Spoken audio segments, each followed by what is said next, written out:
verdade, meus queridos, normalmente todos estes espetáculos das quartas-feiras, todos eles têm uma característica diferente, porque ela é dada pelo nosso convidado. O nosso espetáculo é só um apêndice dessas quartas-feiras. A característica do espetáculo é sempre dada pelo convidado de honra dessa noite. E hoje temos um convidado muito especial, um homem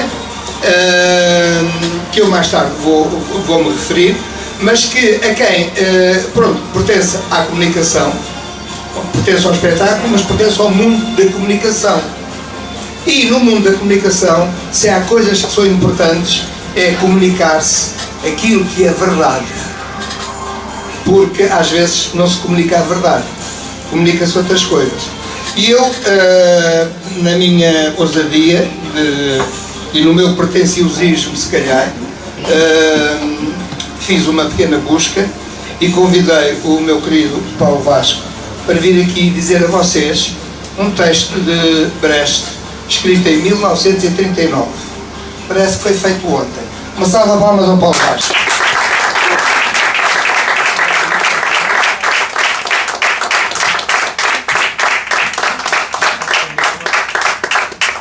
É difícil porque dizer Bertolt Brecht, quem está habituado a dizer Henrique Santana, Isabel Mata, Mário Raízo, dizer Bertolt Brecht é um bocado difícil dizer Bertolt Brecht. É bom. Mas o texto é muito bom e vou tentar dizer da melhor maneira que eu sei dizer. A verdade. A verdade unifica. Amigos, gostaria que soubesseis a verdade e a dissesseis. Não como cansados Césares fugitivos, amanhã vem farinha, mas como um romper da aurora, amanhã à noitinha. Estamos perdidos, senão, ou como se diz na cantiginha, irmãos, com esta questão, quero logo começar. Da nossa difícil situação não há que escapar. Amigos, verdade é uma forte confissão e um forte senão. Numa época como a nossa, os governos que conduzem as massas humanas à miséria têm de evitar criar nessa miséria suspenso no governo. Por isso é que estão sempre a falar em fatalidade. Quem procura as casas do mal vai parar à prisão antes da busca da verdade atinja ao governo. Mas é sempre possível opor-nos à conversa fiada sobre fatalidade. Pode-se mostrar em todas as circunstâncias que a fatalidade do homem é a obra de outros homens. Até na descrição de uma paisagem se pode chegar a um resultado conforme a verdade, quando se incorporam à natureza as coisas criadas pelo homem. São estas algumas das virtudes exigidas ao jornalista e ao escritor empenhados em dizer a verdade. Texto escrito em 1974, por Bertolt Brecht, tradução de Ernesto Sampaio.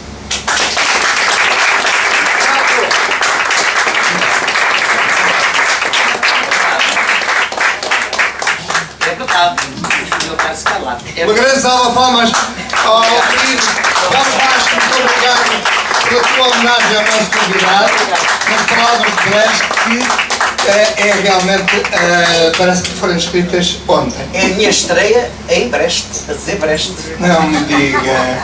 Aliás, este texto é uma súmula de um ensaio bastante grande que está editado, que são para aí 20 e tal ou 30 páginas. Há também uma pessoa na sala que quer dizer 2 ou 3 palavras ao nosso homenageado, e vamos chamá-lo aqui ao Paulo, que é o Carlos Jorge Espanhol.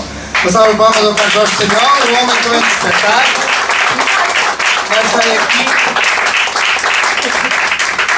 Vamos a ver se o Paulo carreta com os dois, não é? Mais magro, então Paulo. Em 1991, como estava a dizer, eu saí do Teatro Maria Vitória porque me dediquei a tempo inteiro às marchas de Lisboa e não só. Eu já trabalhava com o Helder Freire Costa, que só faltou foi ver-me na maternidade a nascer. Mas depois, nesse ano, em 1991, a TVI teve uma pessoa que gravou as marchas de Lisboa, produziu, realizou e apresentou. Essa pessoa chegou, todos os anos chegam pessoas diferentes aos respectivos bairros. Eu venho fazer as marchas de Lisboa, ficamos todos atentos, mas eu quero que vocês me digam qual é a essência que interessa ser gravado para as marchas de Lisboa. Eu fiquei com um ar desconfiadíssimo. Porque a gente normalmente temos estas reuniões e depois, em suma, eles fazem aquilo que lhes apetece e nada daquilo que a gente transmite é uma realidade. A primeira reunião acabou e eu disse para o presidente da altura: este homem pareceu um pouco diferente. Vamos lá ver se isto depois vai para o ar, assim conforme ele está a dizer. Uns dias antes da gente estar a gravar, antes das marchas saírem, eu volto à carga, vai a um ensaio, estive ali no ensaio, não disse nada, só no final é que eu peço desculpa, eu vim ver o ensaio, vim filmar alguns apontamentos que é para depois dar, e agora queria falar consigo, você é o responsável pela marcha, e queria falar com mais um ou dois responsáveis. Estivemos a conversar, uma conversa muito amena, e eu fiquei, este homem é diferente. E até hoje, tendo sido a TVI a gravar, foi o melhor espetáculo das marchas populares de Lisboa. Esse homem foi nada menos, nada mais que o Sr. Nunes Fortes, que era realizador, produtor e um dos apresentadores das marchas de Lisboa em 1981 para a TVI. A gente separámos, eu vira assim, eu também, entretanto, como fez tão bem e como foi tão bom a TVI, recordou logo, porque não é isso que interessa, o que interessa é coisas que não interessam a ninguém e que as próprias pessoas estão em casa a ver os programas, se chateiem e mudem para outros canais, porque é isso é que interessa nas marchas de Lisboa. E a prova é que nós todos os anos temos reuniões, continuamos a ter as mesmas reuniões, só que não resolve nada. Eles agora até já nem querem ter reuniões com as marchas, os senhores da RTP fazem aquilo que lhes dá na gana e as reuniões com as marchas já não é preciso. Voltámos a encontrar há uns 3 anos atrás, faz este ano 3 anos. Ele contactou-me para levar a marcha de Benfica, porque era uma homenagem à Beatriz Costa, que a Santa Casa da Misericórdia, está aqui a senhora provedora, que fazia questão de fazer com a marcha de Benfica. E eu disse: eu conheço o senhor, vamos lá, sim senhor, vamos lá, que normalmente somos, ele é uma pessoa totalmente distinta. A única coisa que ele me disse é: olha, que aquilo tem horas para desfile, para começar e para acabar. E eu disse: está bem, não tenho problema, as coisas vão correr bem. Chegámos lá, a malta chegou muito cedo, comendo normal, fomos dar uma voltinha, passado um bocado e disse-me assim: Carlos, eu quero lhe dizer uma coisa, isto é para começar o desfile às X horas. Eu disse: homem, esteja descansado, porque a gente, ainda falta 1 hora, a gente vai para baixo, a roupa já está tudo num sítio, a gente arranja-se, e à hora que o senhor quer, o Nunes Forte quer, eu trato de Portugal há muitos anos, à hora que o Nunes Forte quer, está tudo pronto. Eu digo bem certo. Ele chegou ao final de me dar os parabéns, porque à hora que ele disse que era para fazer o desfile, quando ele vinha avisar que ia começar o desfile, já a malta estava a começar a andar. Eu assim que o vi, disse-lhe assim: vamos embora que ele já vem aí. E tem sido assim.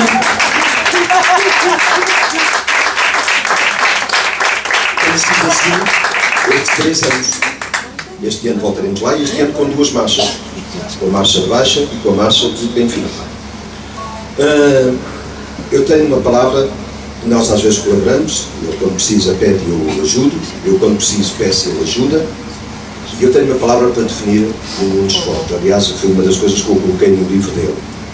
É honestidade, amigo e essencialmente profissional, como há poucos neste país. E em nome da Marcha de Benfica, somos poucos, mas amanhã volta a trabalho, são os que puderam vir, e acabei disso mais cedo de tudo, que ele sabia. Eu quero lhe dizer obrigado, Nunes Forte, por ser amigo da Marcha de Benfica,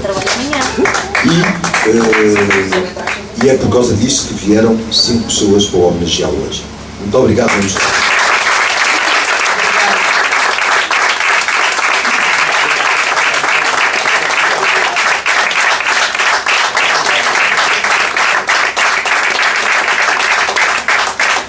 Obrigado, Carlos Jorge Espanhol, pelas tuas palavras. Aliás, tu disseste exatamente aquilo que nós fazemos aqui nesta casa. Temos sempre 1 hora para começar, mas nunca sabemos quando acabamos. São características próprias. Eu, por acaso, também conheci o nosso querido Nunes Fortes de uma maneira, enfim, cada um tem a sua maneira, nós conhecemos na rua. lembra de certeza, mas não. Eu lembro. Nós conhecemos na rua. Era um dia de estreia no Scarlatti Club e ao fim da tarde aparece um desempregado e diz: está ali um senhor da rádio e diz que queria falar consigo. Eu vim à porta e vi realmente um senhor da rádio, naquela altura um jovem, daqueles que deviam ser proibidos de andar na rua, muito jovem, e digo assim: um senhor da rádio, e assim: está bem, quero, com certeza, eu não faço nada arrogado, entrevista, não faço, é o que nos vende o nosso trabalho, não é? Porque o seguinte, para que é que nós vamos estar a dizer: não posso, não quero, não. Quero e é tudo. E o Nunes Forte apareceu-nos a fazer um direto à porta do Scarlatti. Eu fiquei super espantado, porque não estava nada à espera, nem sequer fomos avisados, coisas que às vezes até éramos avisados, mas não, este homem trabalhava exatamente em cima do acontecimento e sem rede. E realmente foi a partir daí que eu vi, depois vi realmente o seu profissionalismo, e durante estes percursos todos, embora tenha estado ausente de Lisboa vários anos, acompanhei sempre o seu percurso e era impossível, no meio disto, como outros mais que ainda vão vir, era impossível não passar por cá. Agradeço muito Nunes Forte ter aceito e é com muito gosto e muito orgulho que eu recebo esta noite aqui no nosso espetáculo.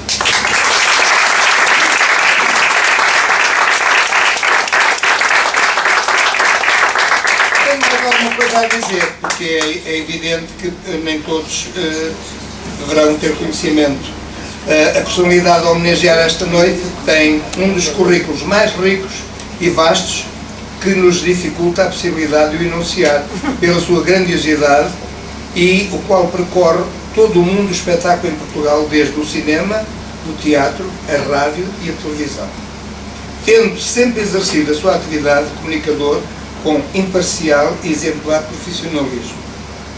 A honra de o aqui trazer, a apresentar, quando comemora os seus 50 anos de vida, há 2 anos já comemorados, que foi recentemente editado numa biografia daquele que tem sido para muitos de nós uma figura de relevo no audiovisual português, é tanto maior pelo seu profissionalismo, honestidade e competência, como pela disponibilidade constante nos bons e maus momentos, já que, para além de toda a sua atividade artística, nunca o seu espírito esqueceu a palavra solidariedade. Nasceu na Venda do Pinheiro, a 13 de março de 1944, tendo recebido o nome de Evaristo António Gonçalves Nunes Forte. É pena não ser o Evaristo do dono do restaurante no Algarve, não. Aí estava cheio dele, não. Terra onde ele tem passado grande parte da sua vida, em especial a sua infância, e agora, na qualidade de reformado, com mais tempo disponível para participar ativamente em tudo o que diga respeito à ajuda aos outros, através da promoção, organização ou presença em espetáculos e em todo o tipo de atividades que possa promover os amigos, os artistas, com quem se cruzou em toda a sua atividade que exerceu ao longo dos anos. Após conclusão da instrução primária, Nunes Forte muda-se para Lisboa com os seus pais, e com essa mudança cresce nele a convicção de que na grande cidade pode vir a ter a oportunidade de realizar aquilo que tinha a ser o seu primeiro sonho de infância, que era fazer teatro. Já na infância ele tinha cruzado na sua vida com o cinema, mas posteriormente, depois na Escola Machado de Castro, e pela companhia de um colega de turma, estabelece contacto com uma companhia de teatro amador, na qual este estava ligado, e consegue participar do elenco. A partir daí, não mais parou, fez teatro amador e passou posteriormente para o teatro profissional, começando na companhia do Teatro de Gerifaldo, onde eu também estive, e mais tarde inserido na Companhia Nacional de Teatro. Entretanto, no Teatro Monumental e pela mão de Vasco Morgado Pai, participa na peça Heidi, e o seu querer pelo teatro conduziu aos folhetins radiofónicos, muito em voga na época, assim como as chamadas fotonovelas, estas da Agência Portuguesa de Revistas, é nas revistas da especialidade, e era aquilo que se podia chamar um verdadeiro galã. Eu tenho algumas fotos dessa época, publiquei uma com muito medo, mas era realmente aquilo que hoje deviam estar fechados em casa, aqueles restaurantes. O seu amor pela arte de comunicar através da voz estava prestes a revelar-lhe aquilo que viria a preencher verdadeiramente a sua vida, a rádio e mais tarde a televisão. Esta foi uma das mais fortes vertentes da sua vida, destacando-se em múltiplas facetas como a de locutor, produtor, realizador e coordenador geral, tendo trabalhado em quase todas as estações da rádio de referência, como a Rádio Ribatejo, emissores associados de Lisboa, Rádio Graça, Rádio Peninsular, Rádio Voz de Lisboa, Clube Radiofónico de Portugal, Alfabeta, Emissora Nacional, Rádio Renascença, RDP, Antena 1 e RDP Internacional, destacando-se em centenas de programas. Teve como convidados seus, em alguns programas, as mais famosas figuras da atividade artística do país, figuras do fado e da canção, como a atriz Milu, as cantoras Maria Luz Rezende, Amália Rodrigues, entre muitas e muitas outras vedetas numa lista quase interminável. Foi também repórter em Angola, Moçambique e Guiné, tendo feito coberturas de festivais de Eurovisão, que se realizaram em Brighton, no Luxemburgo e Haia. E esteve presente também no Festival de São Remo, em Itália, e foi correspondente em 74 e 75 de um programa de portugueses na América, o qual foi credenciado pelas Nações Unidas. Foi ainda proprietário de um estúdio privado de rádio em Lisboa, tendo produzido múltiplos programas para a RDP, emissores associados de Lisboa e ainda para a Rádio Renascença.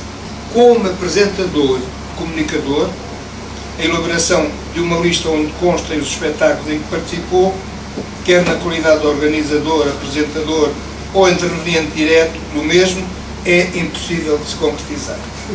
Indo ao ponto de ter dúvidas se ele próprio, num exercício turbulento de regresso ao passado, consiga concretizar, embora todos nós saibamos que é uma pessoa extremamente organizada e que tem documentação sólida nesse sentido. A atividade exercida pelo nosso homenageado é uma das mais ricas e suculentas na área do audiovisual português, ao lado dos maiores vultos que percorreram a história da rádio em Portugal e na televisão, onde participou em dezenas de programas dos mais variados tipos, desde o teatro à locução e apresentação em espetáculos de entretenimento. É um manancial riquíssimo de currículo que sintetizo em poucas linhas. Ele foi galardoado e distinguido com vários prémios, é agora na sua terra natal que dedica a maior parte do seu tempo em atividades, sem nunca perder de vista o campo artístico e estendendo-se também para o da solidariedade social. Os 50 anos da sua atividade foram recentemente homenageados através de um grande espetáculo levado a efeito na Venda do Pinheiro, no Salão de Festas da Santa Casa da Misericórdia, o qual mereceu ser designado por Auditório Nunes Forte, revertendo para esta instituição todo o produto então angariado.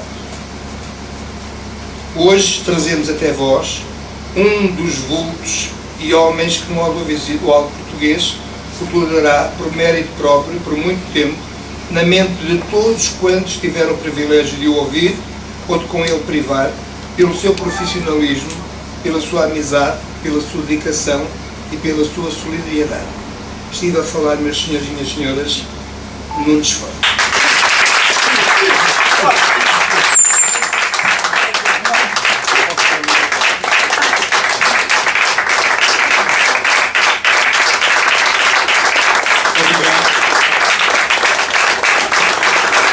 Bom, eu vi no livro um saquinho, porque como disseram que ia ser homenageado, pensei logo que havia croquetes, e então isto hoje está na venda, quer dizer, o melhor realmente qualquer coisa para casa.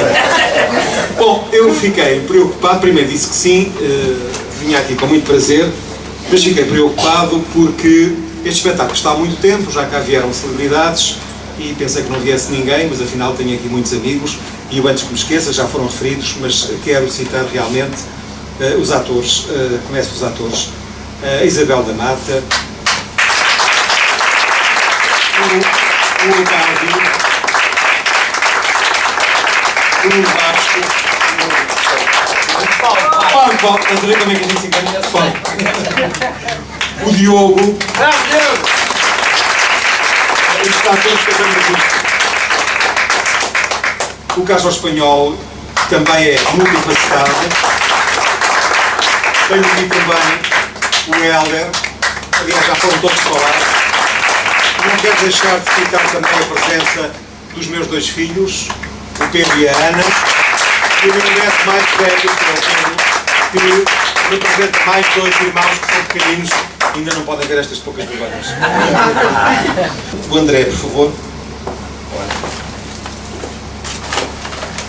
André. Bom, podem abrir, não é das caldas, garanto, mas são uma caneca. É uma caneca que é para vocês tomarem o chá de pétalas roxas, faz muito bem à voz e é uma maravilha quando se canta em playback. Não, é uma maravilha. Playback total, então, a voz fica perfeita. O Carlos não é a Guida, porque o Carlos é o papai e a Matilda Guida, não é verdade?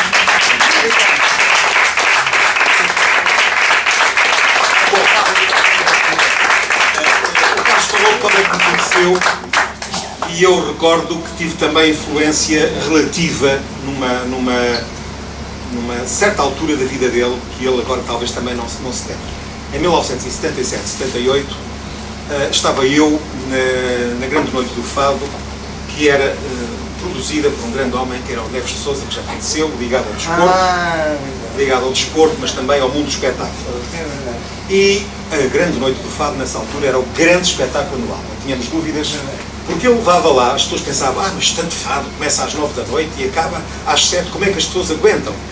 Mas a verdade é que não era só fado.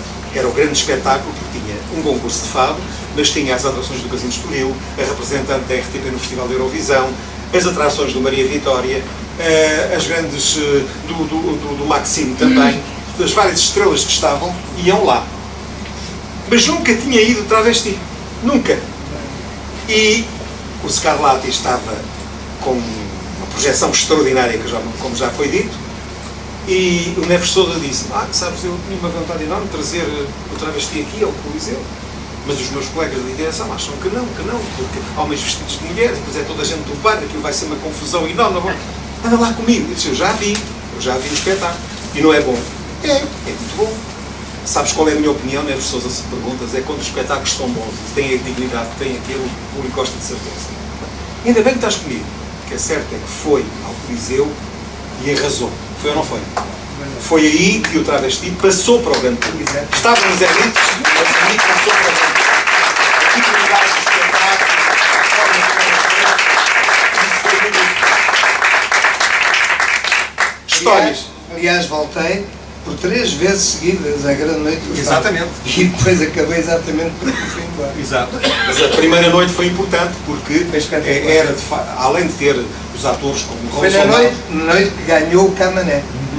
Porque a verdade é que o Raul Solnado e outros artistas iam para lá, ocupavam os camarotes, porque as pessoas levavam merendas e o povo levava refeições, lembras-te disso? Porque era até às 7 da manhã.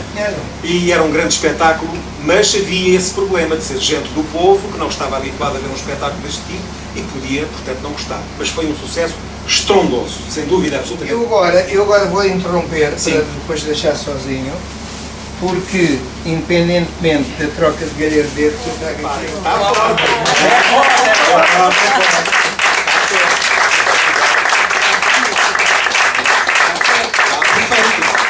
Aliás, eu estou em modo homenagem, não sei. Foi a Santa Casa da Misericórdia, que está aqui representada pela Sra. Provedora e que vem uma delegação de mais 2 elementos. Aliás, vem também o Lixo Américo, que em breve vai lançar um livro sobre a venda do Pinheiro. A verdade é que estou em modo homenagem, porque foi na Santa Casa, foram lá os meus colegas, o Júlio Isidro, o António Sala, enfim, grandes artistas de primeiro plano. Infelizmente, esse espetáculo, teve lá também a Isabel da Mata, marcou a última atuação de Eugénia Lima.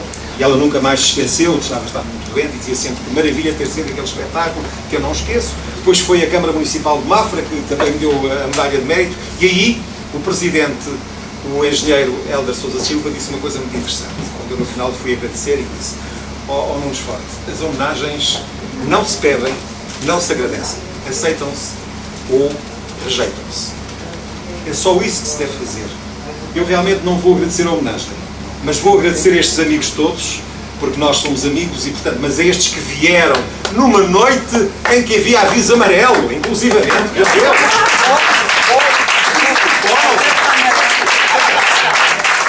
Mas aqui não sai ainda. Porque no saquinho dos croquetes, eu tenho aqui um docinho e é sem açúcar porque está a fazer dieta. Portanto, quero abrir, por favor. Como está a fazer dieta, eu não posso realmente estar e de maneira. Estes meninos fortes estragam-me com menos. Devia ter sido aqui há 40 anos. Olha, não tinha filhos.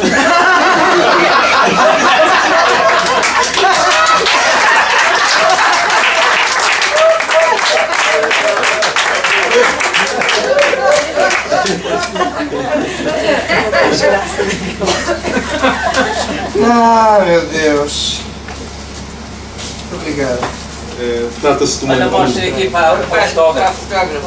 E também a placa ali. Muito bem.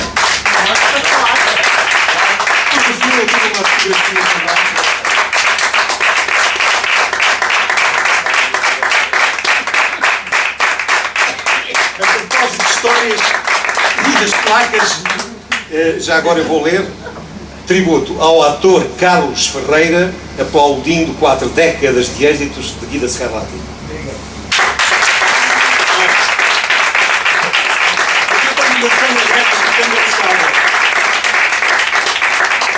Eu estava na TVI, foi na fase da Olga Cardoso. Ela fazia um programa no Porto, acabou o programa, veio para Lisboa, ou melhor, não veio para Lisboa, mas passou a gravar em Lisboa uma série de programas ao sábado e eu era o realizador. Tratava-se de um teleshopping, assim se chamava, que eram umas vendas que havia das 7 às 8 da manhã e ela chegava ao sábado de manhã, portanto era maquiada, via os vestidos, almoçávamos e durante a tarde gravávamos o suficiente para 7 emissões todos os dias. Ela fazia aquilo com um grande profissionalismo e no último espetáculo, na última gravação, pode-se dizer um espetáculo de televisão, porque no fundo ela também fazia entrevistas, etc. Diz-me o produtor do programa: ó Nunes Forte, eu gostava que fosse você como realizador, em nome, portanto, toda a equipa, que lhe fosse entregar uma placa à Olga Cardoso. E eu fiquei muito contente. Nessa altura tinha uns óculos diferentes destes, que como vêem não fazem reflexo, mas os outros faziam, e eu tirei os óculos. E entrei, e até ficava mais bonito na televisão, e tudo sem óculos, não é? Portanto, entrei para oferecer a placa à Olga Cardoso. Ofereço a placa, a Olga Cardoso fica muito emocionada e muito comovida, e diz: Nunes Forte, eu nem consigo ler. Eu sem óculos, olhei para aquilo e não via nada desfocado. Disse: todos nós agradecemos reconhecendo à Olga Cardoso o seu profissionalismo, tudo aquilo que nos ofereceu é um exemplo para todos nós e por isso lhe oferecemos esta placa. Não foi nada disso para estar escrito, mas eu ia agora interromper a gravação e agora a Olga tinha que chorar outra vez. Não faz mal, ninguém começa a nada, ficou a placa. Histórias de amor. Agora vou deixá-lo sozinho aqui, sim? que o palco agora é seu. Ah, é? É. O que é que eu vou fazer? Mas eu não quero dizer nada. Está bem, não, mas eu conto aquilo que quiser. Bom, eu quero uma grande salva para o Amazon no Então não sai ainda,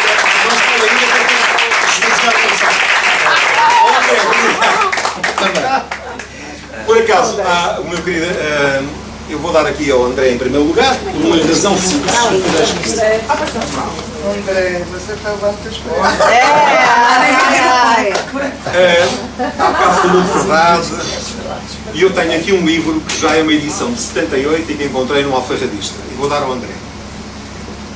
Porque trata-se de um livro que foi escrito pela escritora Odete Samorice, minha grande amiga, e que nessa altura estava afastada e muito desconsolada com o que se passava no país, os oportunismos, etc. Escreveu uma série de crónicas que eu passei a transmitir na rádio, nos meus programas. E ela resolveu fazer um livro que me dedicou. Esse livro esgotou e eu agora encontrei no alfarrabista e trago para lhe oferecer. No fundo, o título é muito engraçado, que se chama Acuso Dom Afonso Henriques. Isto porquê? Logo a seguir à Revolução, e até hoje, os que vêm a seguir dizem sempre que a culpa foi dos outros. Antes era do antigamente, agora está assim. Bom, por acaso apareceu há dias um secretário de Estado na televisão anteontem que já tem um outro discurso. Nós estávamos a ver as pessoas num hospital, em camas, tudo uns em cima dos outros. Ele diz, não, isto está tudo muito bom, isto está fantástico, isto é apenas tocar muita gente, mas isto até prova que é muito bom. De maneira que o discurso mudou um bocadinho, já agora mudou um bocadinho. Portanto, é para si, André. E agora...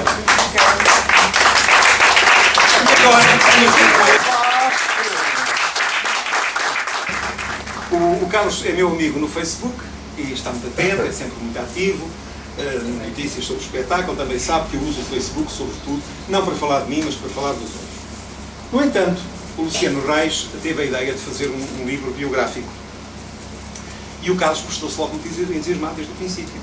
Disse, eu vou estar na sessão de autógrafos, eu vou estar no lançamento, eu não vou falhar.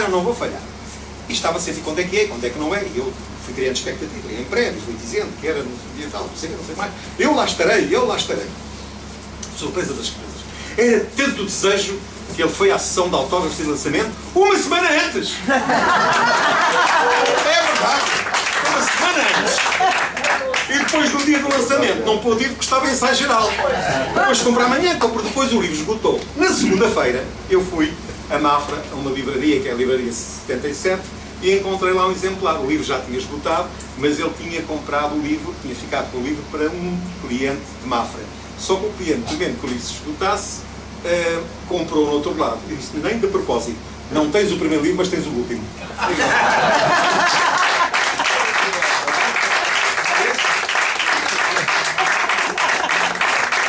Bom,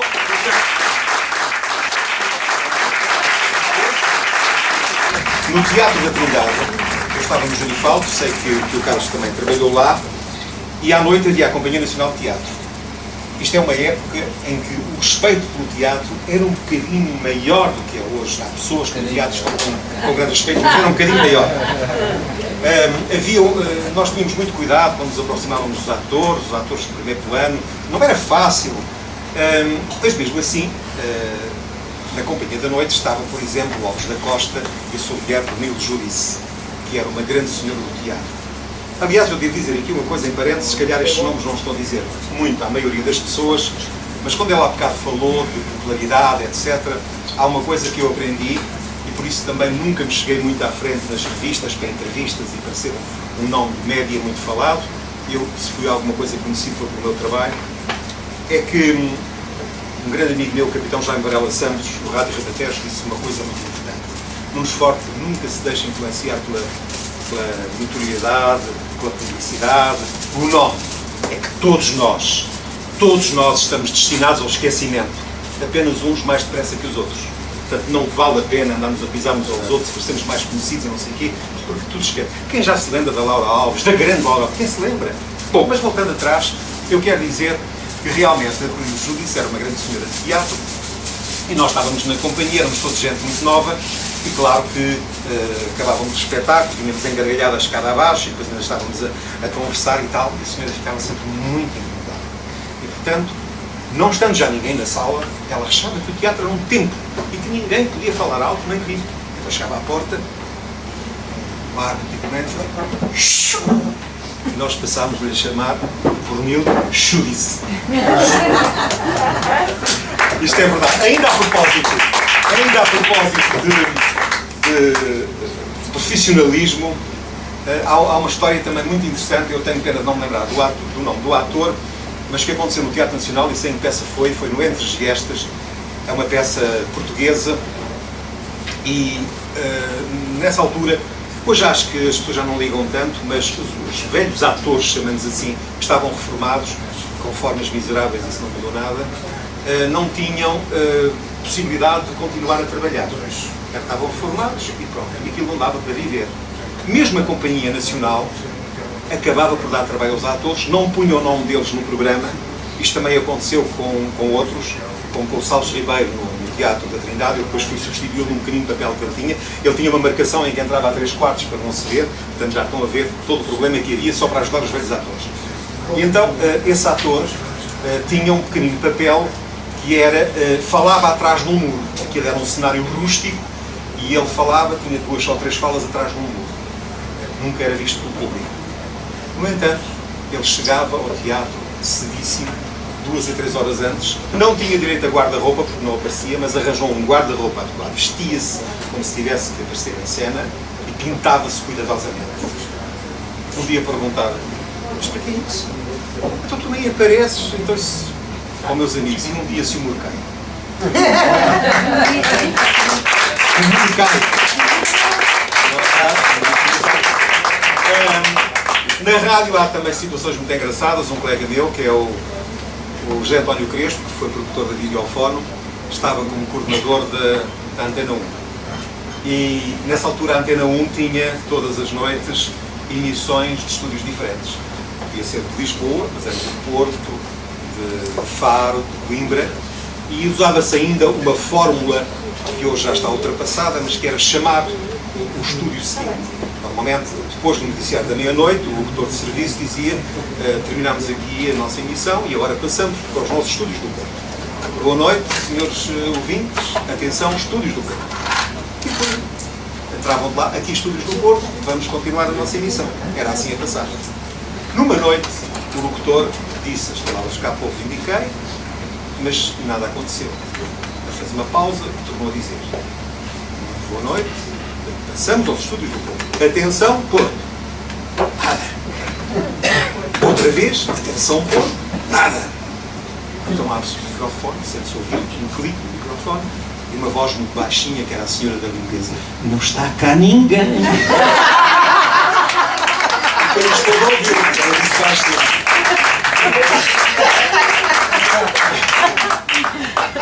De facto, como veem, há muitas histórias que nos acontecem no dia a dia. Há uma muito engraçada, ela há bocado disse o meu nome, Evaristo António Gonçalves Nunes Farta, é o meu nome completo. E as pessoas, vocês que estão muito informados, pensarão: isto miúdo deve ter sido muito chateado por ser Evaristo. Evaristo era o meu padrinho, que era o dono da Laranjina Sena, Venda do Pinheiro.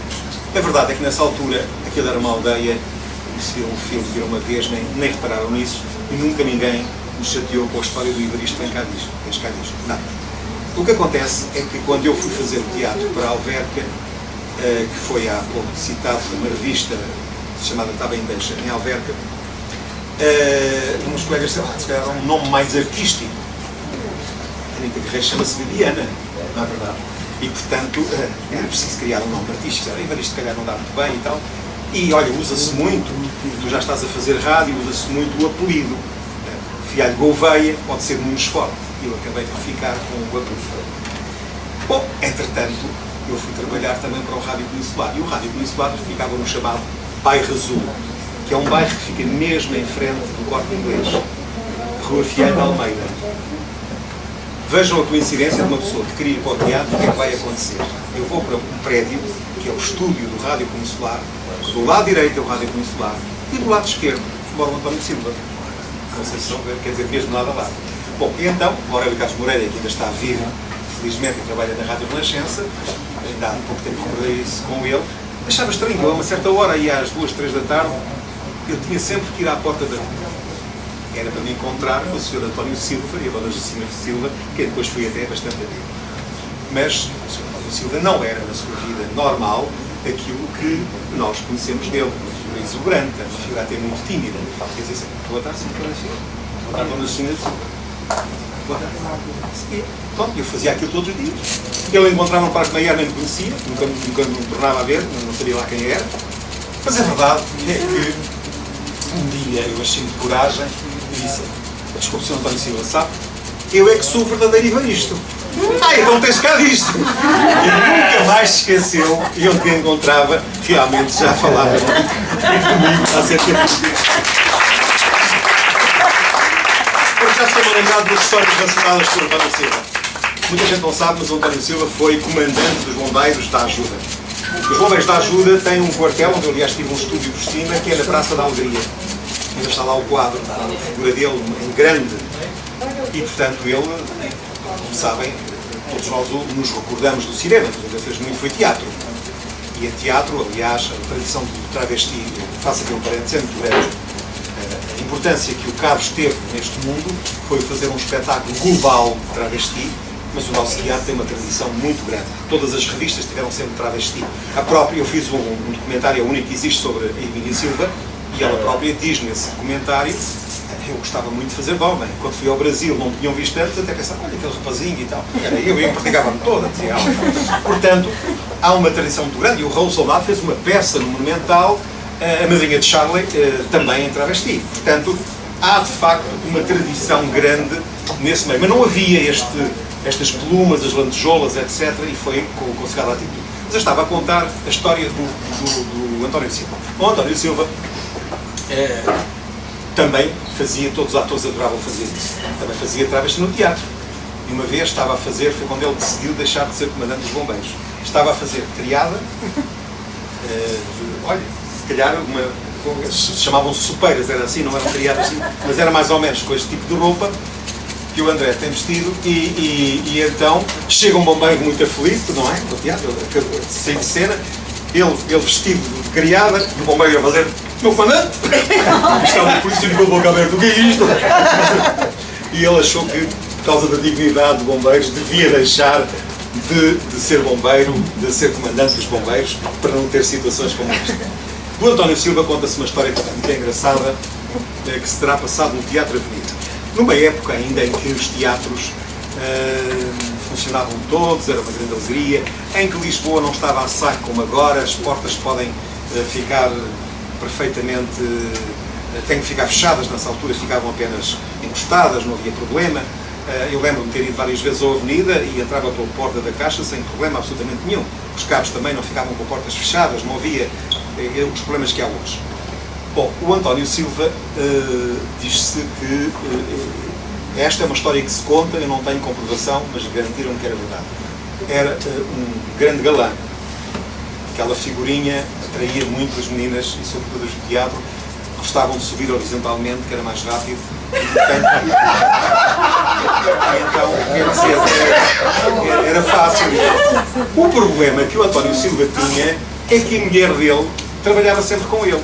Aliás, quando se conheceram, é muito curioso, as pessoas não sabem disto, e é um ato de amor, Justina da Silva era nome de cartaz no Brasil como era o António Silva, em companhias diferentes. Foi no Brasil que se conheceram, em companhias portuguesas, e depois casaram, e ela deixou-se ficar um bocadinho para trás na sombra, porque era difícil ter sempre os dois como protagonistas, e portanto o António Silva protagonizava com outros atores, etc.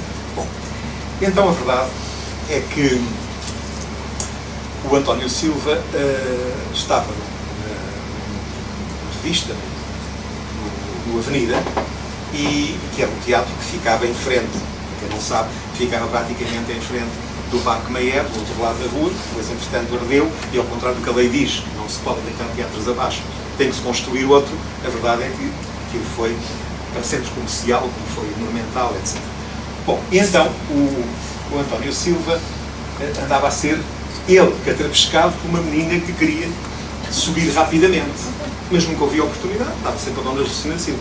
Mas os atores nesse tempo trabalhavam mesmo muito, hoje trabalham, só que infelizmente pelas condições que todos nós sabemos, o teatro começa à quinta-feira e vai até domingo, mas eu recordo perfeitamente que nessa época não havia sequer a folga na segunda-feira, isso foi muito mais tarde, havia 2 sessões e ao fim de semana 3 sessões. Os atores ficavam ali todo o tempo.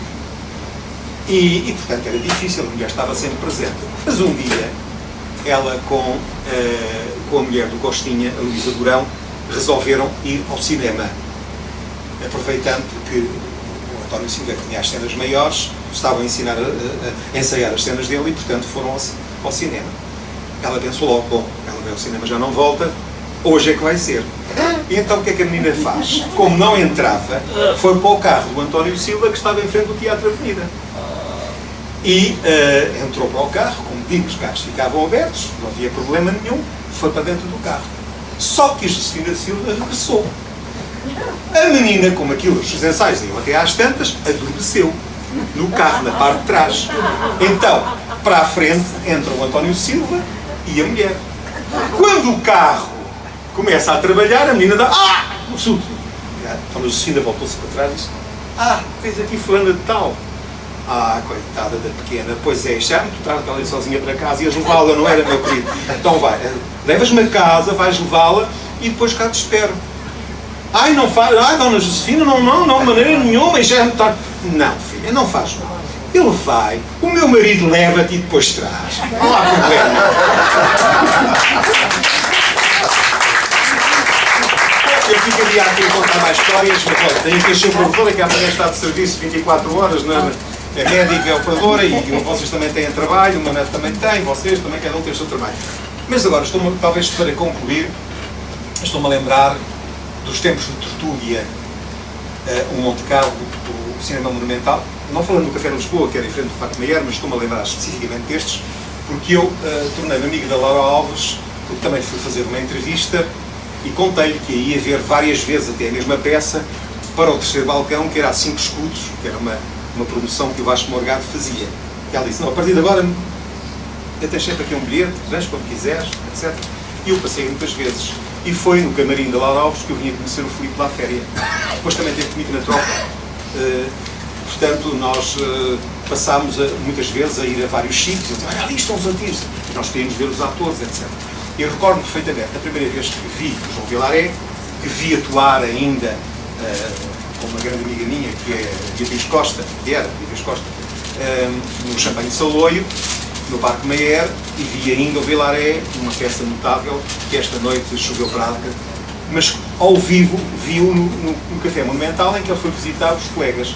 E aquilo era muito interessante, porque eles normalmente não jantavam antes, ceavam, e ou num ou noutro juntavam-se ali os atores do elenco e vinham outros amigos.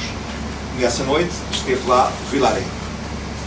E o Vilaré disse um poema que eu vou tentar dizer-vos para terminar esta apresentação, porque é o único que eu sei de cor.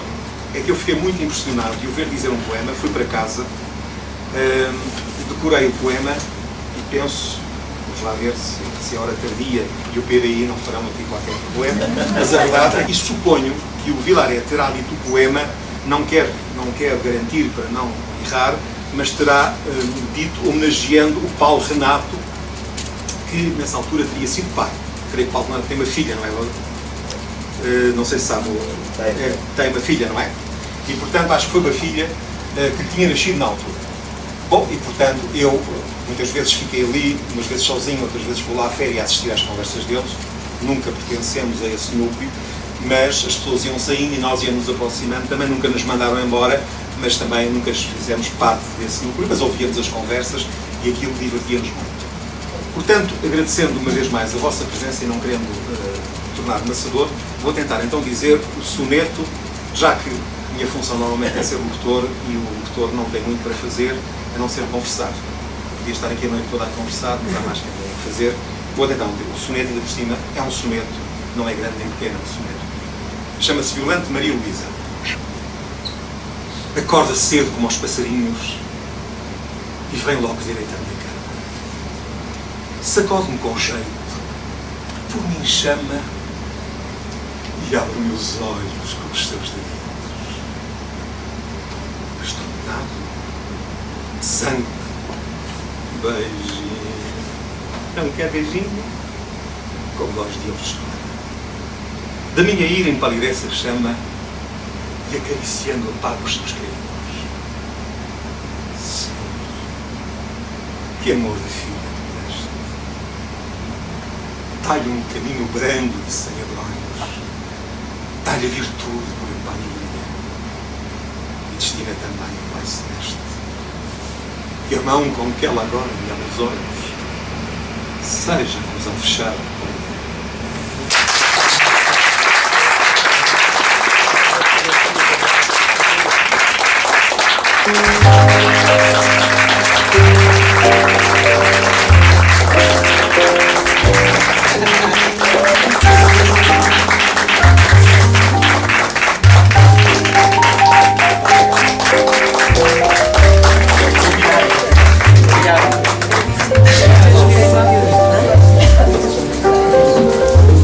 Uma grande salva de palmas ao Nuno Escola. Ele merece. Pelo grande comunicador que foi, continua a ser, e está aqui para levar a verdade muito grande, meu querido, e até sempre, vamos dizer, contando por aí. Quem quiser fazer fotografias, não nos forte! Pois, mas é